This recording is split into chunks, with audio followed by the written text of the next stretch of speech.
यह कहानी दुनिया के इतिहास में सच्ची मित्रता और निस्वार्थ प्रेम की सबसे बड़ी मिसाल है। यह हमें सिखाती है कि दोस्ती में अमीर गरीब का कोई स्थान नहीं होता और ईश्वर अपने भक्त की पीड़ा बिना कहे ही समझ लेते हैं। यहाँ श्री कृष्ण और सुदामा की वह भावुक कर देने वाली कथा है। श्री कृष्ण और सुदामा बचपन के मित्र थे। दोनों ने महर्षि सांदीपनि के आश्रम में साथ रहकर शिक्षा प्राप्त की थी। कृष्ण एक राजकुमार थे और सुदामा एक अत्यंत निर्धन ब्राह्मण बालक, लेकिन उनके बीच कभी कोई भेदभाव नहीं था। आश्रम में वे साथ साथ जंगल से लकड़ियां बीनने जाते और साथ ही भोजन करते थे।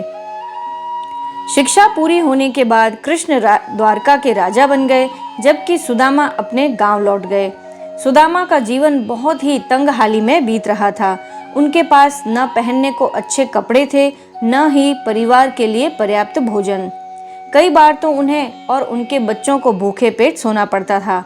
फिर भी सुदामा कभी किसी से कुछ नहीं मांगते थे और हमेशा कृष्ण कृष्ण का ही जाप करते रहते थे। एक दिन सुदामा की पत्नी सुशीला ने बहुत ही विनम्रता से कहा, स्वामी, आप हमेशा अपने मित्र श्री कृष्ण की बातें करते रहते हैं। वे तो द्वारका के राजा हैं और बहुत ही दयालु हैं। क्या आप एक बार उनसे मिलने नहीं जाएंगे? शायद वे हमारी गरीबी दूर कर दे। सुदामा कुछ मांगने के लिए तैयार तो नहीं थे, लेकिन अपने प्रिय मित्र से मिलने की इच्छा उन्हें रोक न सकी।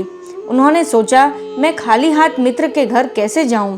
उनकी पत्नी ने पड़ोसियों से मांगकर 4 मुट्ठी तंदुल यानी कि कच्चे चावल एक फटे हुए कपड़े की पोटली में बांधकर दे दिए।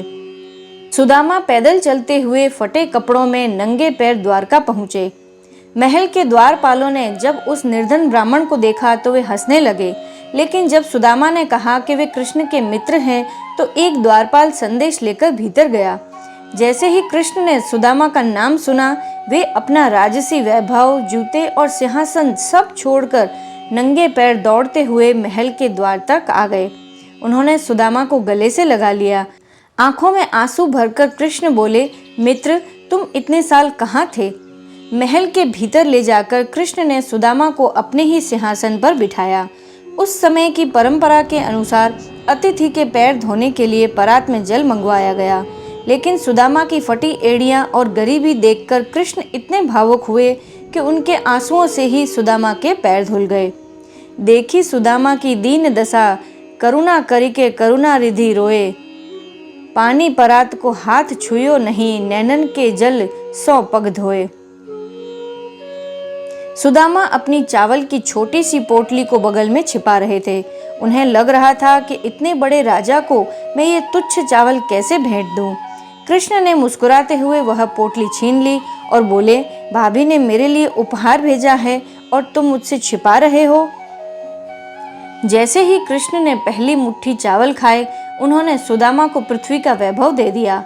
दूसरी मुट्ठी खाते ही उन्हें स्वर्ग का ऐश्वर्य दे दिया। जब वे तीसरी मुट्ठी खाने लगे तो रुक्मिणी जी यानी कि लक्ष्मी जी का जो अवतार है, उन्होंने उनका हाथ पकड़ लिया, क्योंकि कृष्ण सब कुछ सुदामा को ही दे देना चाहते थे। सुदामा कुछ दिन द्वारका रुके, लेकिन उन्होंने अपने मुंह से एक बार भी अपनी गरीबी का जिक्र नहीं किया और न ही उनसे कुछ मांगा। वापस लौटते समय वे सोच रहे थे, कृष्ण ने मुझे कुछ दिया तो नहीं, पर उनके दर्शन ही काफी है। जब सुदामा अपने गांव पहुंचे तो वे दंग रह गए। उनकी टूटी हुई झोपड़ी की जगह एक भव्य महल खड़ा था। उनकी पत्नी और बच्चे कीमती वस्त्रों में सजे हुए थे। सुदामा समझ गए कि उनके अंतर्यामी मित्र ने बिना मांगे ही उन्हें सब कुछ दे दिया है। मित्रता में पद और प्रतिष्ठा का कोई महत्व नहीं होता। कृष्ण का सुदामा के पैर धोना विनम्रता की पराकाष्ठा है। भगवान को 56 भोग की जरूरत नहीं, वे प्रेम से दी गई 2 मुट्ठी चावल से भी तृप्त हो जाते हैं। सुदामा ने अपनी गरीबी का रोना रोया नहीं, जो उनके ऊंचे चरित्र और संतोष को दर्शाता है।